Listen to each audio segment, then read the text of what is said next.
de donner une place à Dieu dans tout ce que nous faisons dans la vie.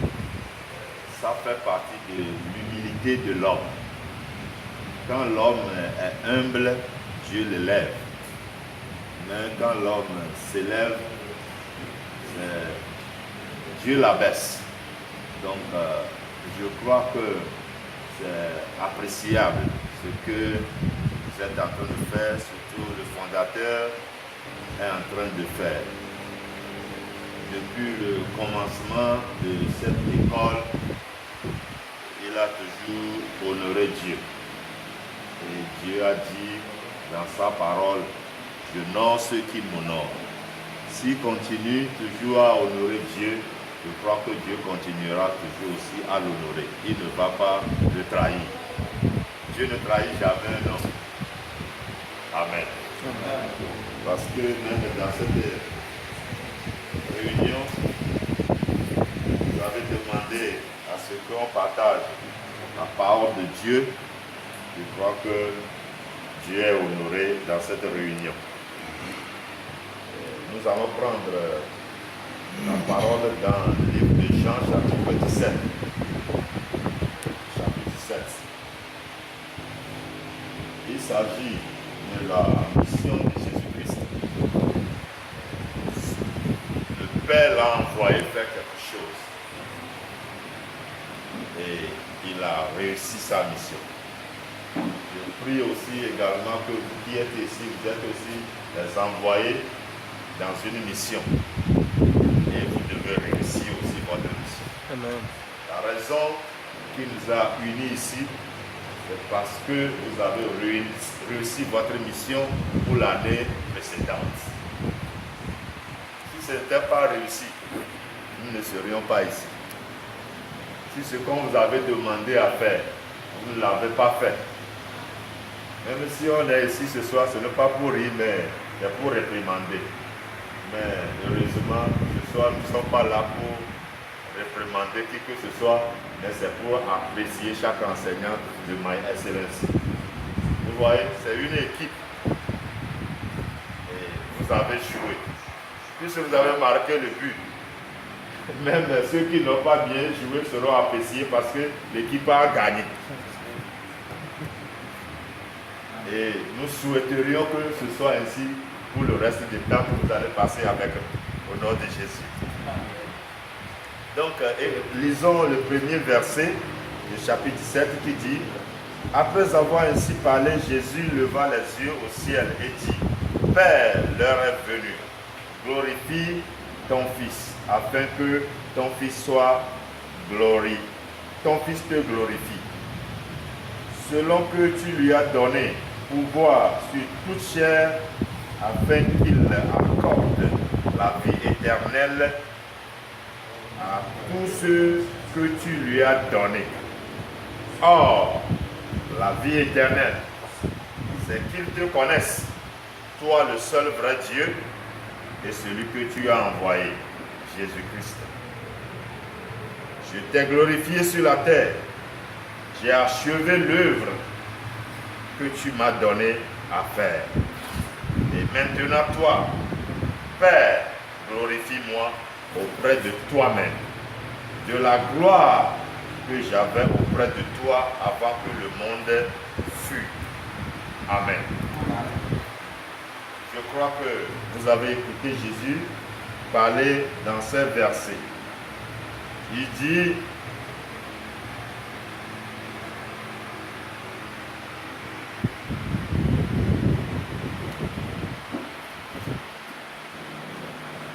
je t'ai glorifié sur la terre. J'ai achevé l'œuvre que tu m'as donnée à faire. Alléluia. Vous voyez, quand on vous demande une mission à accomplir et vous achevez cette mission-là, on est fier de parler. Alléluia. Vous avez vu comment Jésus a dit, j'ai achevé l'œuvre que tu m'as donnée à faire sur la terre. Maintenant, c'est le temps.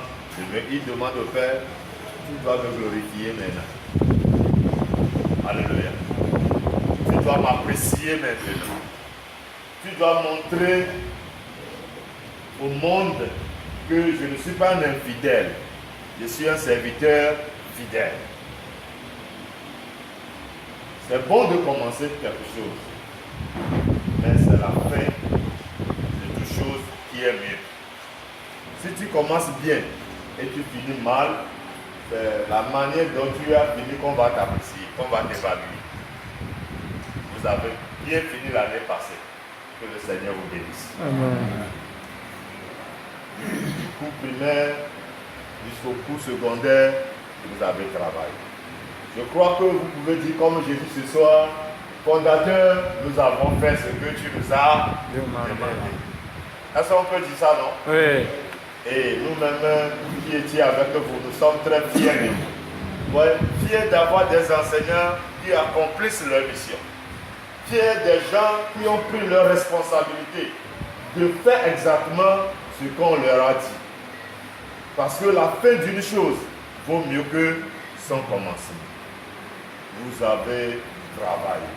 Vous avez vraiment fait ce que nous espérons de vous. Mais c'est pour l'année précédente. Amen. Il y a encore une nouvelle année qui va commencer bientôt. Nous allons vous envoyer encore dans cette nouvelle année. Et nous espérons que vous allez faire mieux que l'année précédente. Parce que avec l'année précédente, le résultat que nous avons eu auprès de vous, nous pouvons compter sur vous.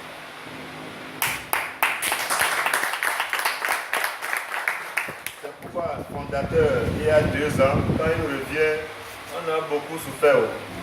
On bavardait beaucoup sur l'état des enseignants qui renvoyaient, qui ne pas renvoyaient. Mais cette année, quand il est revenu, il ne m'a plus dérangé. Mais plutôt, je vois des gens qui sont promus. Alléluia. Les gens qui on avait même arraché, les postes sont promus maintenant. Ah, c'est ce que nous recherchons. Alléluia. Et c'est ce que Dieu fait toujours. Jésus dit, j'ai achevé l'œuvre que tu m'as confiée. Maintenant, nous allons continuer la lecture. Ça, c'est le premier point. C'est bon toujours dans la vie de faire ce qu'on te demande à faire. Quand tu travailles sous un responsable, quand quelqu'un te confie une mission à faire, quand il y a un accord que tu as signé avec quelqu'un, et tu prends la responsabilité de faire cette tâche-là, il faut l'achever. Il faut l'accomplir. C'est dans l'accomplissement que vous serez glorifiés. C'est dans l'accomplissement qu'il y aura la promotion. Est-ce qu'on donne la promotion à ceux qui n'ont pas achevé leur mission? Jamais. Maintenant, continuons la lecture, vous allez voir ce que Jésus a dit à ses disciples. Parce que lui l'a achevé. Il va parler maintenant à ses... Nous allons lire le verset 15. Il dit, je te prie, je ne te prie pas de les ôter du monde, mais de les préserver du mal. Alléluia. Verset 18. Verset 17 dit, sanctifie-les par ta vérité.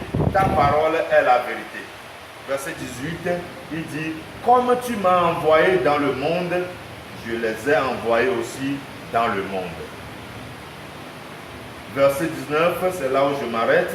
Il dit, et je me sanctifie moi-même pour eux, afin que eux aussi soient sanctifiés par la vérité. Amen. Vous voyez, Jésus a accompli sa mission. Il a